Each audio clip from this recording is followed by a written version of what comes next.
You are listening to Something Rather Than Nothing. Creator and host, Ken Vellante. Editor and producer, Peter Bauer.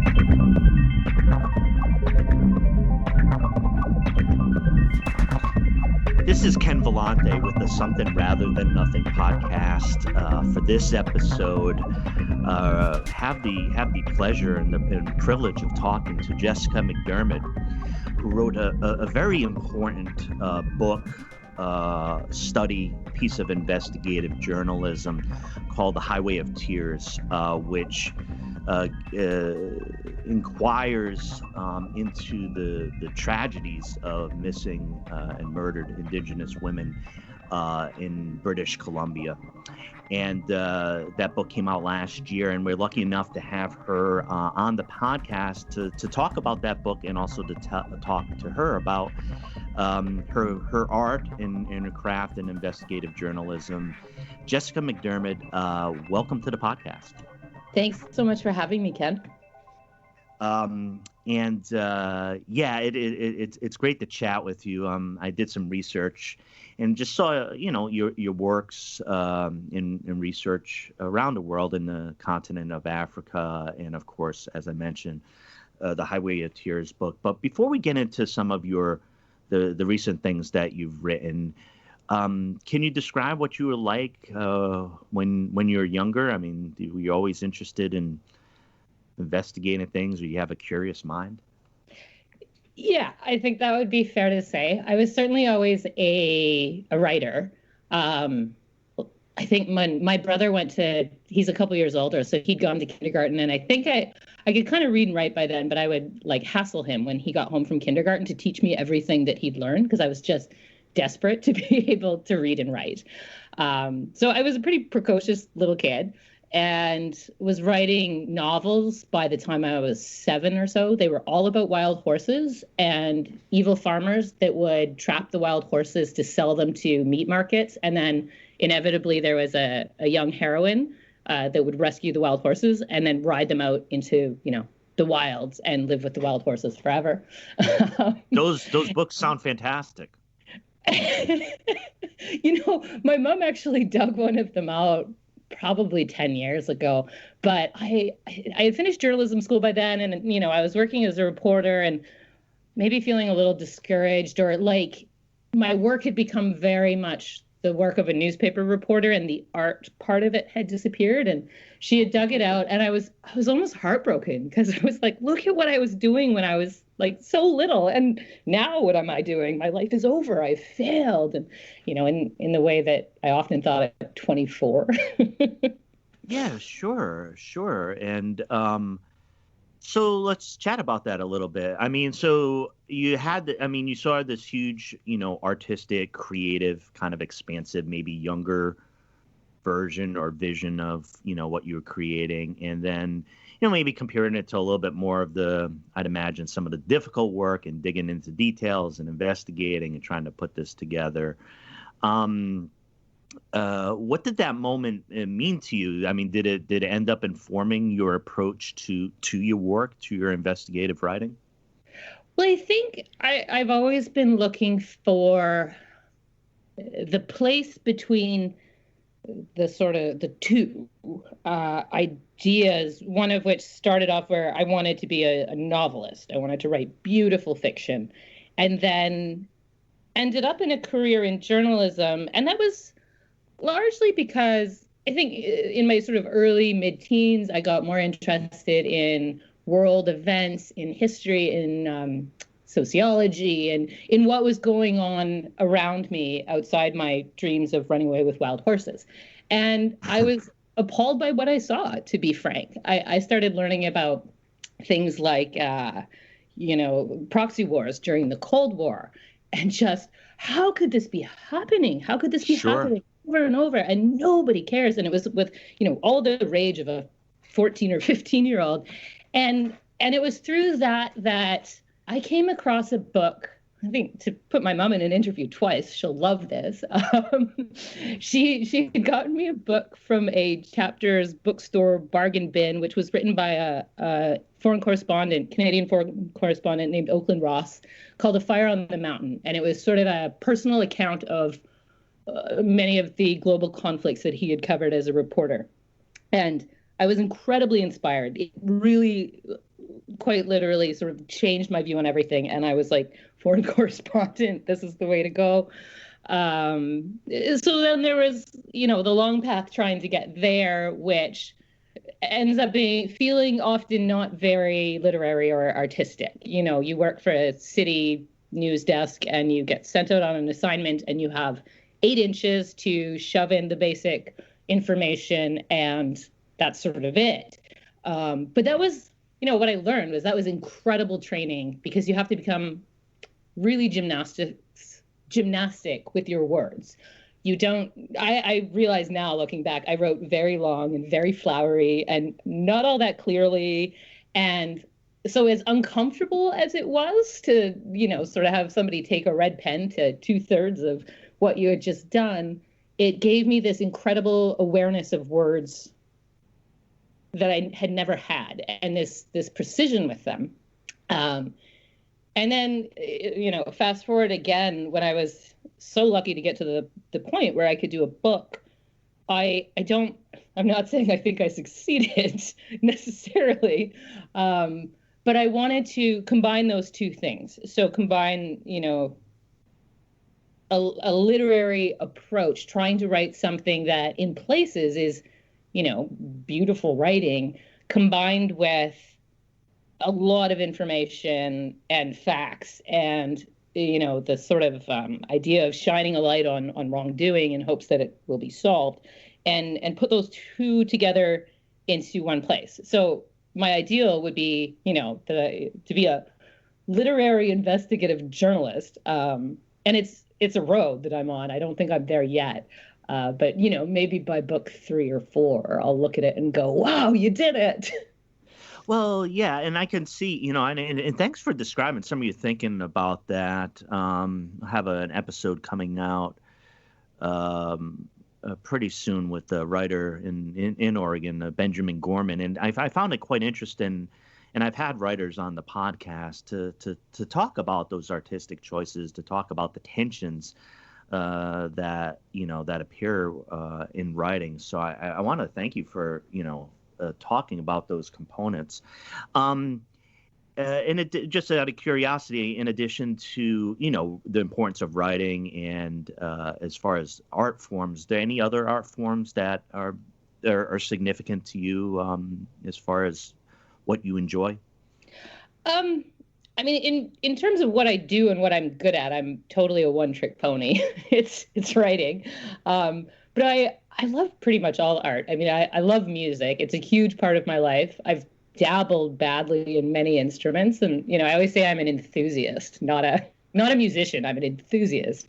And I really appreciate other people's music. Kim, for example, who I know you'll speak to. Same thing with photography. I've dabbled in it. I go through periods where I get really into it, and then it sort of disappears again. And then recently, like painting and more sort of visual art has become a huge interest. I mean, mainly because of a fellow that I know who does sort of impressionist or abstract art. And he did some paintings of New Orleans and Louisiana, which is one of my favorite places ever. And I just love them so much. And so that's becoming a new interest. Yeah. And, well, you are certainly a writer if you love New Orleans that much, right? New Orleans, that's a place for writers. It's a writer's place. I went there in 2005 for like summer or spring break during university, and they had been, giving credit cards to students in the student union building. So they gave me one, which was, had long-lasting repercussions. But at that time, it meant that I got to go to New Orleans for a week, and just completely fell in love with it. And I've been back many times. I moved there for a period of time, and it's somewhere I'll always go back to. That's great to hear, and thanks for sharing that.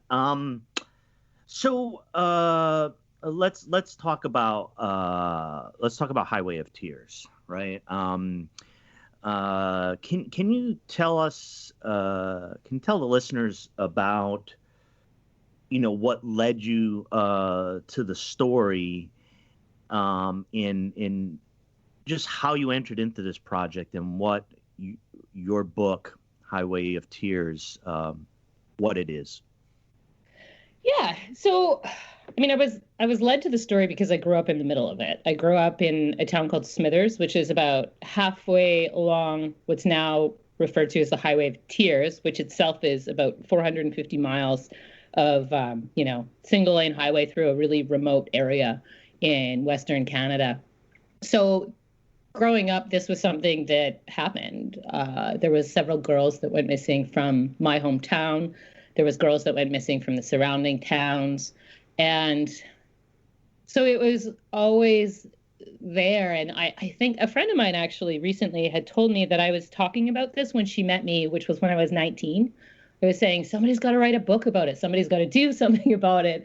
So it was there for a long time. And in my mid-20s, I'd gone home for a visit with my family that still lived there in the summertime. And I was going to do all the research I needed to do a book on it then. This might have been the same trip that I read the first novel I'd ever written, and maybe that was the motivation.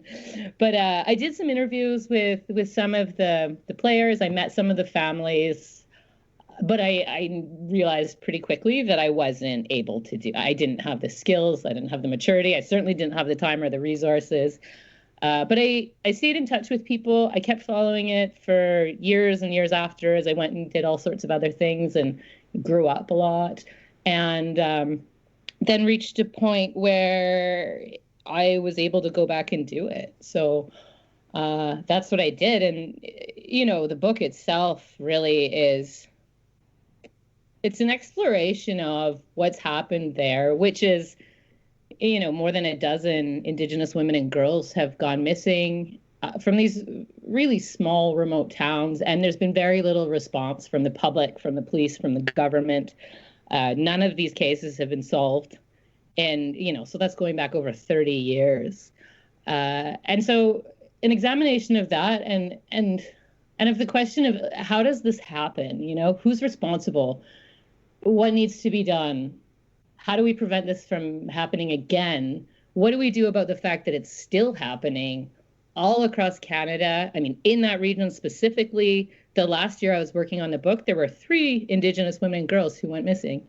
And then across Canada, across the United States, this is an ongoing, genocide, and we're not taking the sort of action that we should be.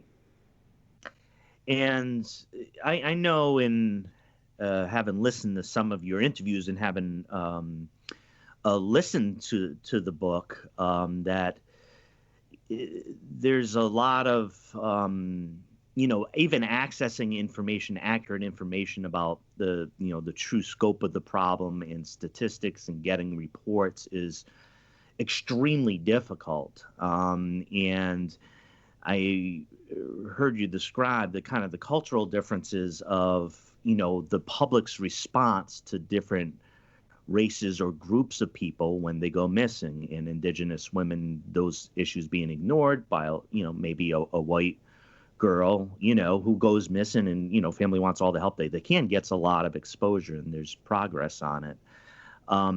That seems so blatant in the cases that I've read about through your book and in the United States. For you investigating this, what was your response, or how deeply frustrating was it to see that, just that disparate treatment in those cases? Oh, incredibly frustrating. Like, you want to pull your hair out and kick things. And it brought me back to being 15 and looking and saying, how could this happen? And, that's for me a relative outsider. And for the families and friends and communities of these girls and women, it's atrocious.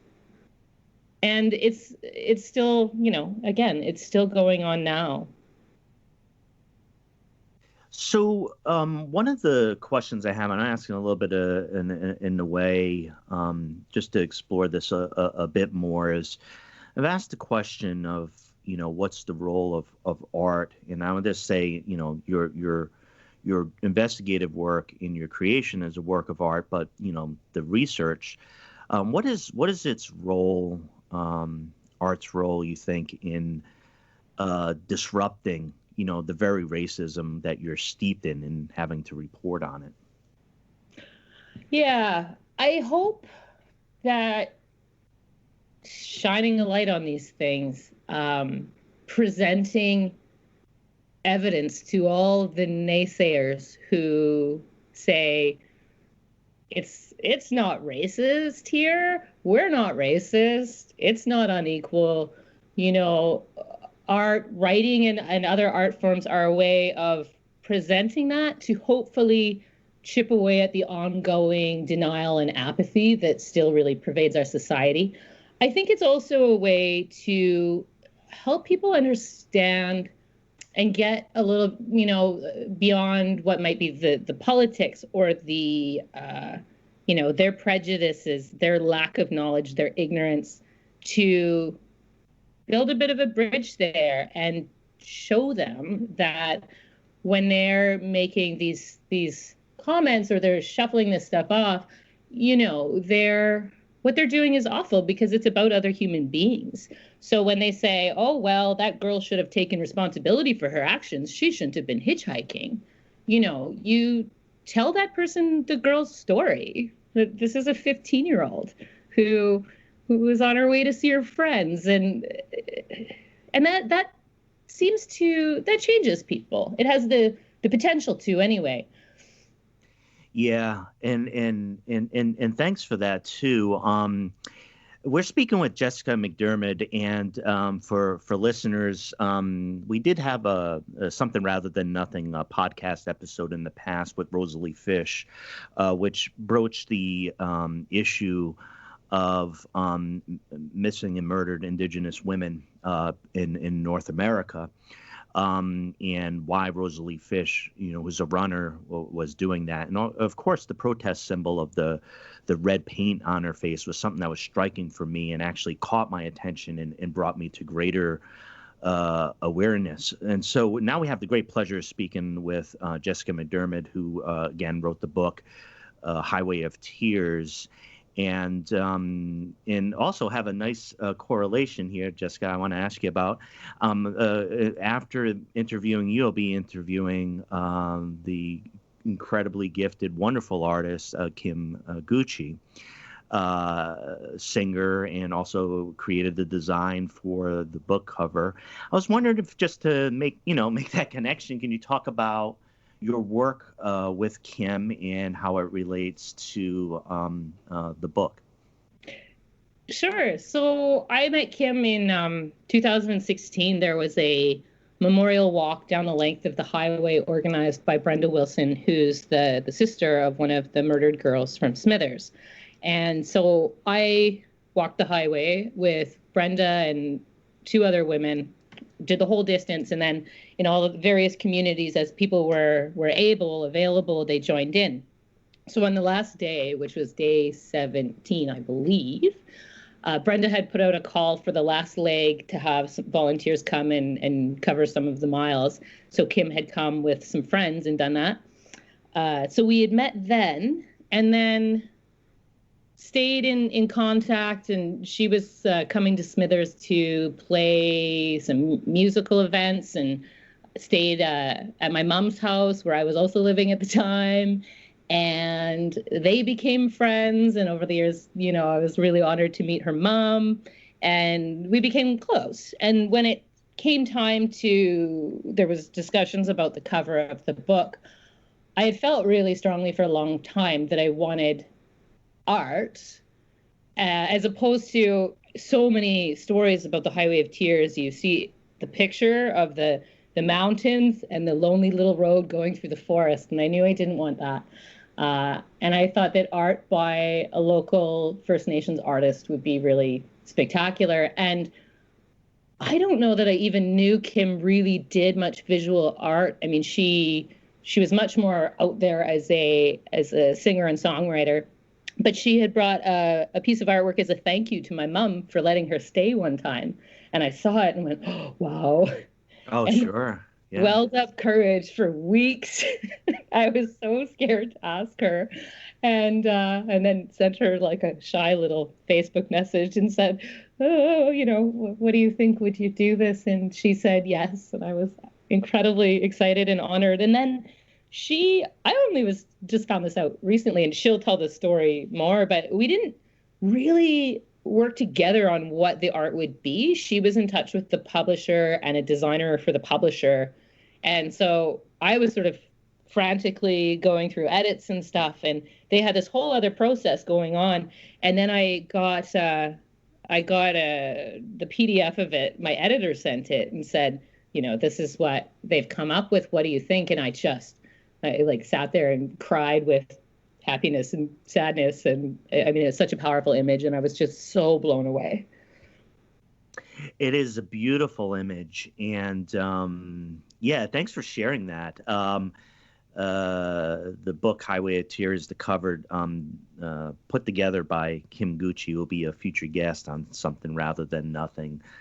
Truly a beautiful image, beautiful artwork. One question I ask all guests, Jessica, is what is art? Interesting question.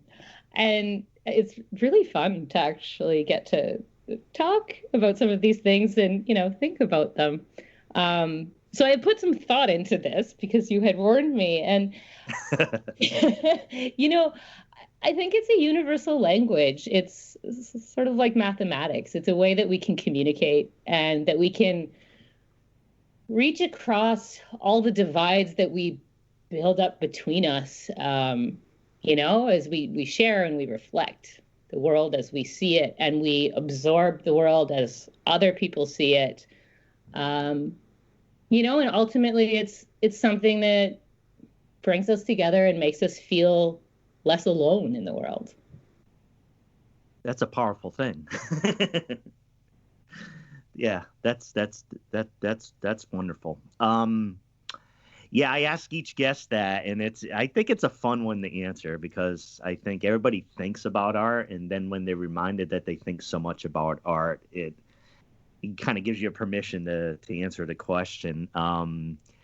I had mentioned to you, I think maybe before the podcast, how influenced I was by a book called The Art of Asking by Amanda Palmer. And it was just her kind of unabashed. If she felt she wanted to extend like the question and find out something, she would ask the question and just got beyond not asking the question, though it's not an easy process, right? Mm-hmm. So there's a little bit of bravery both in asking and answering questions, and I appreciate your indulgence in it. I enjoyed thinking about it because I thought, I get really wrapped up in day-to-day things and what I'm doing and what I'm working on, and so often there's not enough time where you're metaphorically or maybe literally wandering through a forest and looking at light coming through the trees and droplets of water on leaves and just letting your brain go and thinking, Yeah, that's the art part of it. Yeah, it's good process, healthy process. So, so Jessica, I wonder if you could just indulge me in just going back a bit, just to make sure we kind of convey a little bit more of the story of Highway of Tears in Missing and Murdered Indigenous Women, MMIW, women and girls, of course. And I think it's a lot of people are learning about this, and I know there's been some swells of interest both in Canada and the United States at times, gauging from public awareness or interest that it's been growing and waning. I find it such an important and such a glaring issue that I haven't been able to look away from it since I encountered it. And so anytime I have a little bit of a space on the podcast to just kind of convey, the story, I think it's worth it, even though it is a difficult one. one of the difficulties I'm sure you encountered in writing that book was, I believe you said that all the cases that you covered within the book are still unsolved. Is that correct? Yeah. There's some that were never really included on the Highway of Tears list, though they took place in the area that have been solved. But the ones that I focused on are all unsolved cases.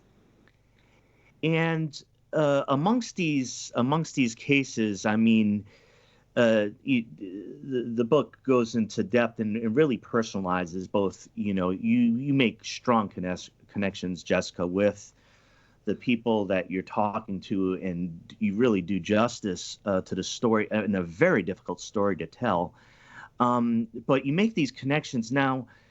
In general, these are cases where girls, young women, were just going somewhere, or maybe walking, or along this highway, this long stretch, and would simply disappear, and there wouldn't be much attention paid to it, or true investigation, or any of that process, pretty much with each of these cases. Isn't that correct? Yes. Yeah, I mean, circumstances surrounding disappearances vary a lot, case by case, as does, I think, the investigations, though, as you pointed out, because they are still open investigations, they're not solved. We don't really know exactly what was or wasn't done. But generally speaking, yes. And I thought structurally it was probably tough for you to tell the story, because you just had to tell what happened, and it's so caught up in frustrating manifestations of racism, of people not knowing, people not caring, and just trying to bring attention to these cases that were not solved, or just not followed up upon. I really want to thank you, for your courage in doing that work. And I know how difficult, because I'm sure you really wanted to get the story right. And as a reader, as far as what I know, I felt you got the story right, and tried to honor the story. I had a different question, and it's one I've asked guests recently. Can you mention who or what made you who you are now? Yeah. I'm not sure who I am now. I am always changing. And I think that's one of the many really exciting things about being alive, is that it's a journey. You never stop, and you never stop evolving. But to answer your question a little bit, actually answer it, I think it's probably a mix of, I mean, certainly my family had and has a profound impact on me. They're people who believe in right and wrong, and believe in doing the right thing, sort of no matter the cost sometimes. The principle is a really important thing, and also kindness and compassion and humility is a really important thing. I think the worst thing you could do in my family is ever talk highly about yourself. It's like a Scottish thing or Irish thing. You will get cut down in 5 seconds. But certainly my family. And then also, they supported and encouraged my writing, and my need to always be seeking and always be moving. A lot of people, when I was young, well, still now actually, but I left home quite young, did 1 year university, and then that was boring. So I moved to Ireland, and then I went to university, and then I went to, and I've sort of been bouncing all over the world as much as possible for my whole life. And nobody has ever said, when are you going to settle down, or you're doing it wrong, or anything like that. There's always been huge support for my life adventures, and then also my pursuits in writing, and then I think experiences. Growing up, I read, as I've said, I read a ton, and largely a lot of my world was what I read. I felt like authors who had been dead for 50 years were my best friends and certainly my role models. And that was really informative when I was younger, and still is now. Though now I can be out in the world and I actually know some writers and stuff like that, which, you don't really when you're growing up in a very small town in northern BC. But yeah, I think those two factors are enormous. And then everything that you experience as you live changes you. And I think I'm lucky to say so far, I feel like things, even, bad things, increase my understanding of myself, but also other people. And I'm really, really grateful for that. Yeah. And I think, in hearing you talk and talking about, your family and the support that was there, I mean, I think it seems to me that that's just really pivotal. I've enjoyed that, and within my life, and where you have the support to discover, be whatever who you are and what path you want to follow, that can make a world of difference, just as far as what you see as possible in the world. So, I can hear how important that is to you. It is, and I so credit my parents. Like, neither of them were world travelers or writers, or they were both from small towns, had always lived in small towns, mainly in northern BC. And so I mean, I used to sort of wonder if I was like dropped by a stork or something. But my mom tells me now that when I had gone to Africa, a lot of people and, her friends and stuff would say, "Oh, how could you let her go? Aren't you worried?" And, my mom's response was something like, keeping her here or discouraging her from doing what she needs to do would be far worse than, supporting her as she goes to live in Sierra Leone for a year. And, we trust her judgment, and we know she has a head on her shoulders. And so we're happy about it. I think she sometimes had gritted teeth when she said that, but certainly that was the message I got. I mean, that they were ever even really worried is, they told me years later after I got back. So that's huge. And it wasn't a natural thing for them. And I am so grateful to them for that and many other things too. That's so important. Jessica, a couple more questions. Just as far as listeners, there's other aspects of your work within investigative journalism and things you've written. Could you just kind of give a little bit of a summary of some of the other type of research and articles you've written in journalism? I worked before setting off on working on the book. I was at the Toronto Star for a couple of years, and a lot of that job was newspaper report, like pretty straight up newspaper reporting. But you certainly got the opportunity to, we would say, like, write the hell out of something once in a while, and that was pretty great.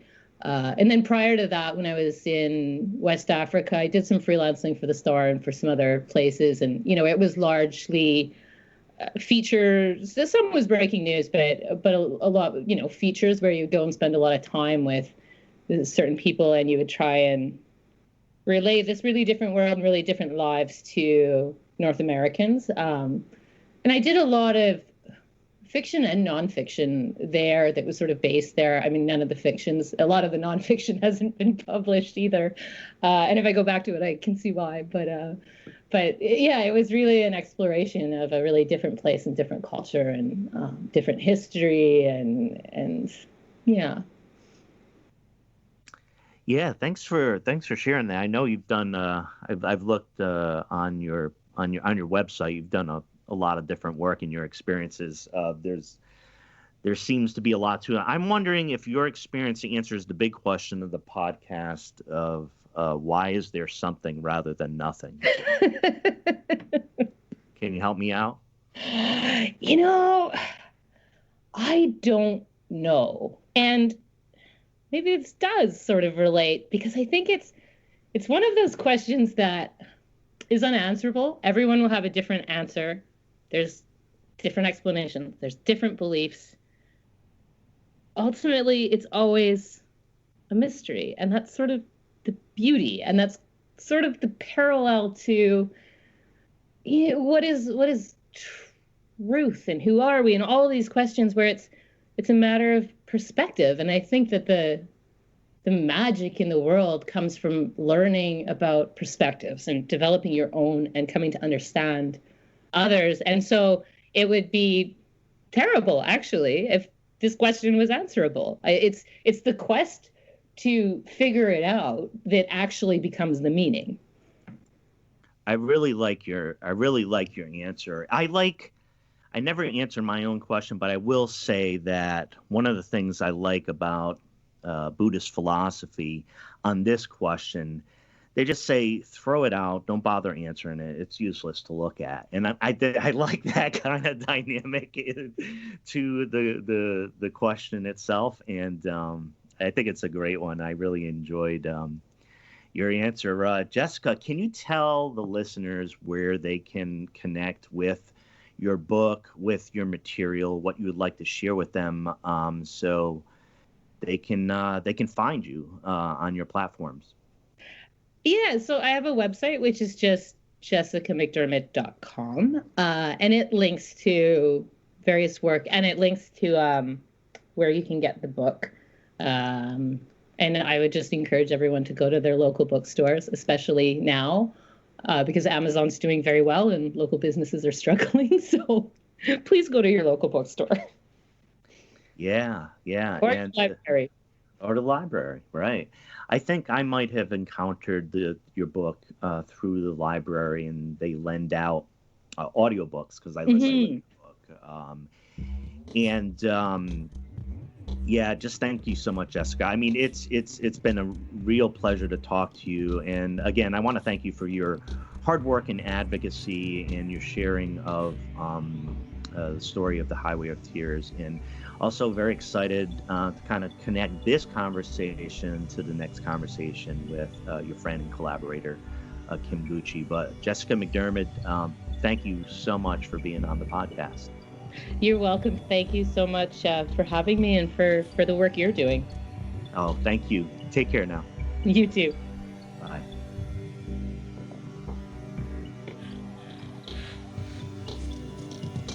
You are listening to Something Rather Than Nothing.